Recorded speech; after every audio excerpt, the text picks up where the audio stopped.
Capítulo 39, 11. Como construir o telhado de uma casa. Cálculo do tamanho do telhado. 11.8 Como construir o telhado de uma casa. Cálculo do tamanho do telhado. Construir o telhado de uma casa é uma tarefa que requer planejamento, precisão e conhecimento técnico. A primeira etapa nesse processo é calcular o tamanho do telhado. Este cálculo é crucial para determinar a quantidade de materiais necessários e para garantir que o telhado seja construído corretamente e de maneira segura. Cálculo do tamanho do telhado. Em geral, a área do telhado é calculada em metros quadrados. Para calcular a área do telhado, você precisa conhecer a planta baixa da casa e a inclinação do telhado.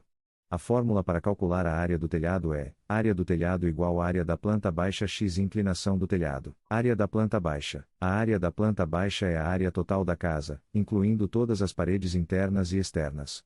Para calcular a área da planta baixa, você precisa medir o comprimento e a largura de cada cômodo e, em seguida, somar todas essas áreas. Lembre-se de incluir corredores, banheiros, closets e quaisquer outras áreas que possam estar cobertas pelo telhado. Inclinação do telhado. A inclinação do telhado é a medida do ângulo do telhado em relação ao solo.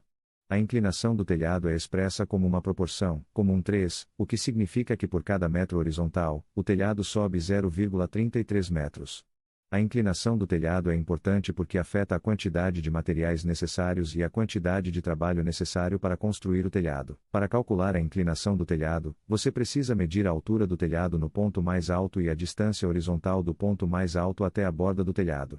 A fórmula para calcular a inclinação do telhado é: inclinação do telhado igual altura do telhado distância horizontal. Considerações adicionais. Além da área da planta baixa e da inclinação do telhado, existem outras considerações a serem levadas em conta ao calcular o tamanho do telhado. Por exemplo, se a casa tiver múltiplos níveis ou se o telhado tiver múltiplas seções com inclinações diferentes, você precisará calcular a área de cada seção individualmente e, em seguida, somar essas áreas para obter a área total do telhado. Além disso, é importante levar em conta a sobreposição dos materiais do telhado. A maioria dos materiais de telhado, como telhas ou chapas metálicas, são sobrepostos para garantir que o telhado seja impermeável.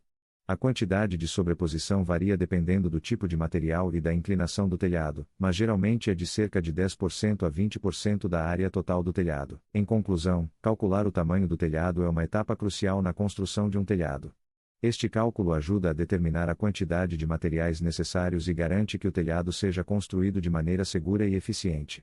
Ao calcular o tamanho do telhado, é importante considerar a área da planta baixa, a inclinação do telhado e quaisquer considerações adicionais, como múltiplos níveis ou sobreposição de materiais.